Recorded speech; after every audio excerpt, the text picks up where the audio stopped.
Back in studio with Bryant McFadden. Mac, I want to start right there with the Jets and some of the inefficiencies. I'm just waiting for this team to start to look like Aaron Glenn. Some defensive toughness, some leadership there from Sauce Gardner and others. We're just not seeing those things yet, and we're darn near a third of the way through the regular season.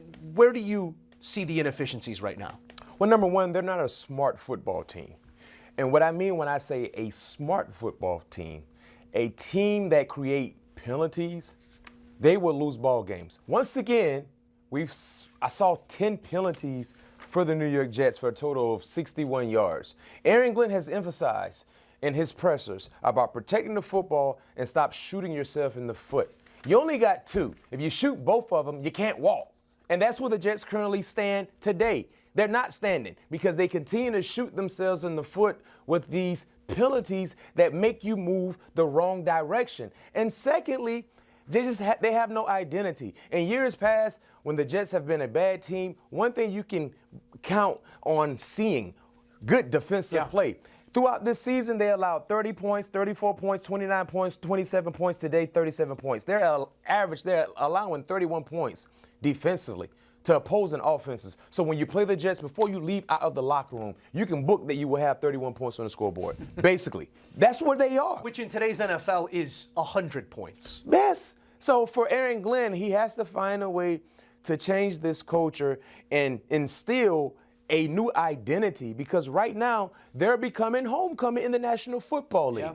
And we knew the offense could be up and down. But defensively, that's one thing we all thought in terms of not knowing what we would see. You better believe they're going to bite some kneecaps and some ankles. Homecoming's tough. That's how it feels. Who was your homecoming matchup in high school? Oh, my goodness. Hales Franciscan. Shout out to the Shouts out to Hollywood Hills.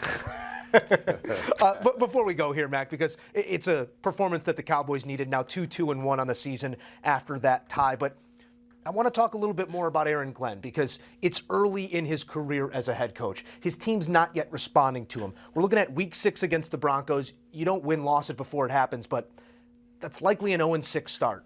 Then you're looking at the Panthers Week 7. Is there even a seat to be hot, or does he get a season? No, he gets a season. I think he gets a few seasons. Remember where he came from. He came from an organization that was bad, and they found a way to turn it around. Mm-hmm. So it takes time.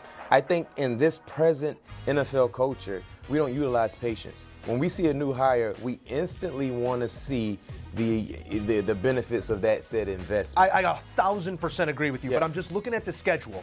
The Broncos, if it's a loss, it's a loss. You will be underdogs. But if you go into the bye with losses to a Panthers team that has struggled and a Bengals team that is rudderless right now, you don't think there's some conversations happening Week 9 bye? I don't think so.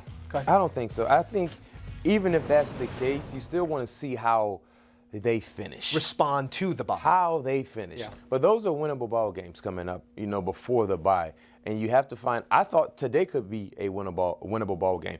But before we go, is this a safe place, Always. Joe? Can I say the loud part out? Can I say the quiet part out loud? I'd love for you to. Dak Prescott is playing like an MVP caliber player right now. He certainly is. He is playing like an MVP caliber player. I don't know what their playoff hopes may look like, but right now, he's earning that $60+ million salary that he is receiving.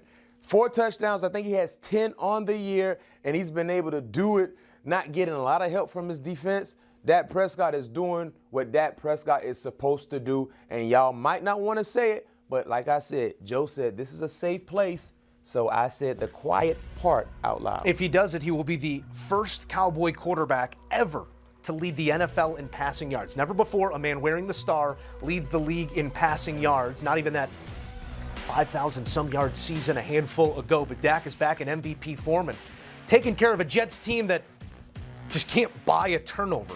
5 games, the first ever to have 0 turnovers through 5 games in NFL history.